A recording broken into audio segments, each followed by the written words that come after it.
Now, Jesus done did all these miracles for them. He fed the 5,000 with the loaf of bread. Okay, he just did all these miracles, and he told them, "I'll meet you on the other side." But they didn't know that he was gonna, meet them on the other side. He ain't said nothing about land, did he?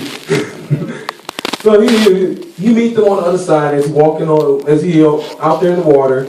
The disciples already doubting that they could even beat Jesus.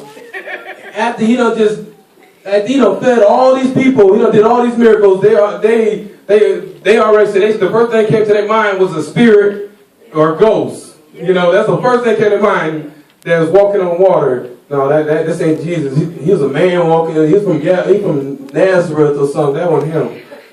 They automatically first thing came to mind, spirit or ghost, and then this is what they did. This automatically gave God the wrong identity. So I said in the title, I said the target was right. The target was right. It was focused on Jesus. But guess what? The identity was what? Wrong. The identity was wrong. So they looking straight at Jesus. But they automatically said something else. Spirit or ghost. Something else that could make us jump out and run through a wall or something. All right? Something else that was that been told stories for so long they can also plant a seed of fear. So we have shifted fear to the afraid way. Amen. So now that they're on this boat, the boat is shaking and falling all over the place. And back then the boats were too strong. They ain't like the boats they got now. It just no matter how much steel they got on them, but these boats shaking and breaking off, and they looking like, where is he? Where is Jesus at? And then the storm coming on, it's raining, pouring down. Some people jump when a lightning hit in their house. They said, turn everything off. They just scared somebody to turn everything off in the house. They said, turn everything off.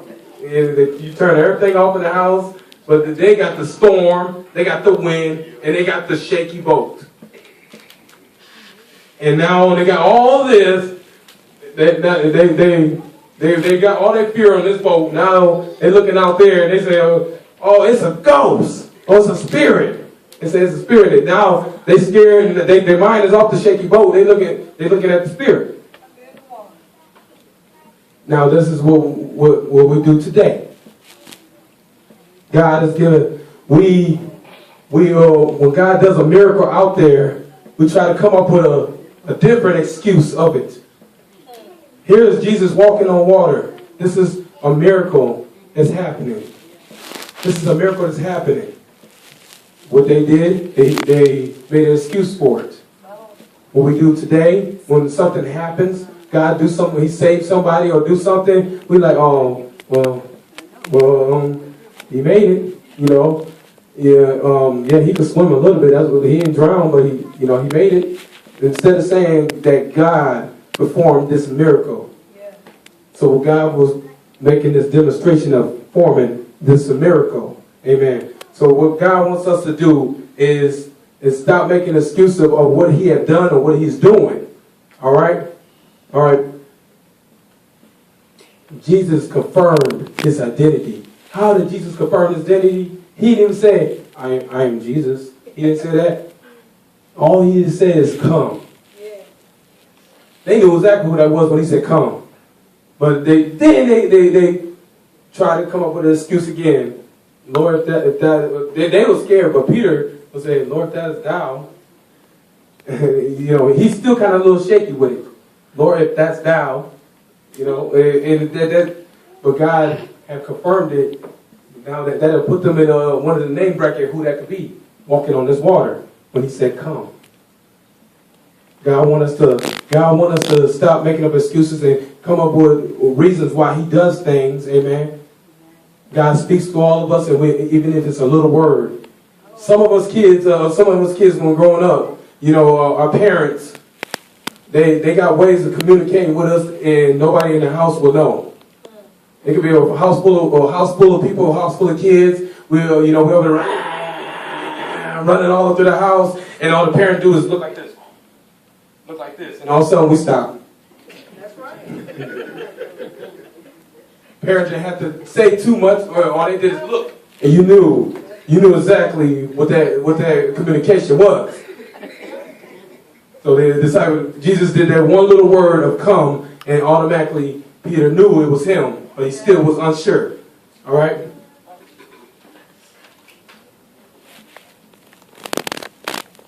Peter, verse 29. Can you read verse 29 for me? And he said, come. And when Peter was come down out of the ship, he walked on the water to go to Jesus. Now Peter turned on his spiritual zone. It's like a tunnel. His focus was all on Jesus now. The tunnel has just became. Amen. We all have this tunnel vision. I don't care who you are. We all got this tunnel vision. Some got it for shooting basketballs. Where Rico at? Some got it. Come here, Rico. You a basketball player? All right. Some got this tunnel vision, this focus. All right, Rico, dribble the ball and shoot. But act like there's a rim right there. All right. Now do it again. Do it again. Stop right there. Freeze right there. Freeze right there. Look up at it. He is. It's a tunnel vision, right? All right. Come on, stay there with me. It's a tunnel vision. He's not caring what's over here. He's not caring what's over here. He's not caring what's right behind him. He's looking right at that rim. He's looking at that rim. So he's hoping that he want to make that basket. But after he make his basket, then he's going to look around. All right? So then Rick, go ahead and make the basket. That's what we wanted to do, right? All right, Rico. Now, we got athletes all got spiritual zones. All right. Now notice what Rico did. He focused right on that ball. He didn't want to drop this ball in front of y'all. He zoned on. Then he made sure he caught it. He made sure he caught it. And he looked again.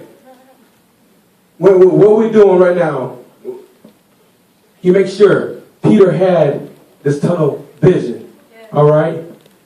My balancer. Move quick, y'all. Move quick. Deacons. Yeah. Hold on, go ahead, Rico. You dismissed. All right. We didn't rehearse this. Hold on. No. You want my balancer. My balancer, Keaton. Let me use the right kid to rehearse this. I have no idea if she knows how to balance or not. All right, you get up there. All right, you get one side, you get the other side. No, not you. She said, my turn now. As y'all see, he was looking down and making sure that he didn't fall. What that was another zone that all of us have. Even a lot of us have it, and everything is tuned out. He wasn't thinking about nothing over here. He wasn't thinking about nothing over here. What he was thinking about was, I better not fall. And I better not fall. I hurt my ankle and all that stuff. So his mind was on this thing right here. It wasn't on these two parts. It was on this space. And then it rocked. What God has did, what Peter was doing, he put on his spiritual zone and was focused straight on Jesus. All right. So when God told Peter to come, Peter said, "Thou thou." So Peter got off the boat and started walking and was a little bit on the water. All right. So his spiritual zone was on the road. Then he started thinking, wait a second, we supposed to be walking on water? He said, hold on. Peter's a fisherman, and he knows about water. This guy, he probably is an expert on water. What kind of water is, what time is to fish? What time the fish flows, how the fish flow through the water. He's an expert on water, and now he's walking, focusing on Jesus, and then he starts to think, wait a second, people is not really walking on water. And then it came across his head. Now he done see the water, the storm, everything else, boom. The fear kicked in, boom. And then next you know, he like, uh-oh. Down in the water. Down in the water. Struggling in the water.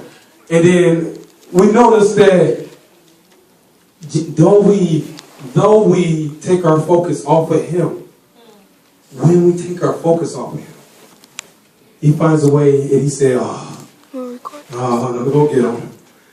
So Jesus go get him and help him out the water. Jesus still helps us. Don't he? When we take our focus off him, don't he helps us? He do not give up on us.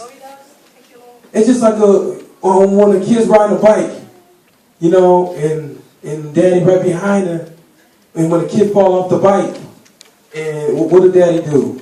He gonna say, y'all all right? Come on, get on. He don't do that. He go down there passionately, help them up, and dust them off. He dusts them off and, not Peterson, all right?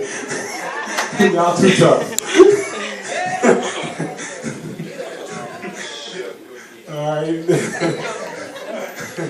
All right. So he dusts them off, and he helps us. And that's what Jesus did with Peter. When Peter took off his spiritual zone, Jesus still came over there and helped him. When he said one little 3 words, Lord, what? Save me. Lord, save me. Yes. When we get down and out, when things happen, and when we say that word, Lord, save me, he don't forgot. He not thinking about that. You just took off your spiritual zone. He came over there. He's running over like a daddy is coming to save his child. Amen. Conclusion. We have to now these days. We have to, children. Keep your focus on Jesus Christ and everybody else, not just children. Keep your focus on Jesus Christ. When you go to schools and all the bullying, we can't be afraid. We have to avoid the gossip, the taking us off our spiritual zone. All right?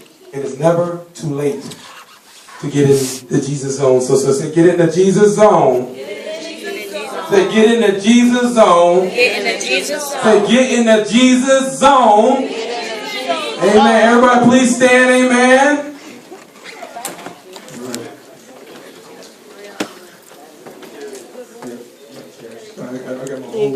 Up here. Tell your neighbor, say neighbor. Neighbor. Say get in this Jesus zone. Get in your Jesus zone. Say get in the Jesus zone. Get in the Jesus zone. Tell your neighbor, say neighbor. Neighbor. Don't lose focus. Don't lose focus. Don't lose focus. Don't lose focus. Don't lose focus. Don't lose focus. On Jesus. On Jesus. Amen.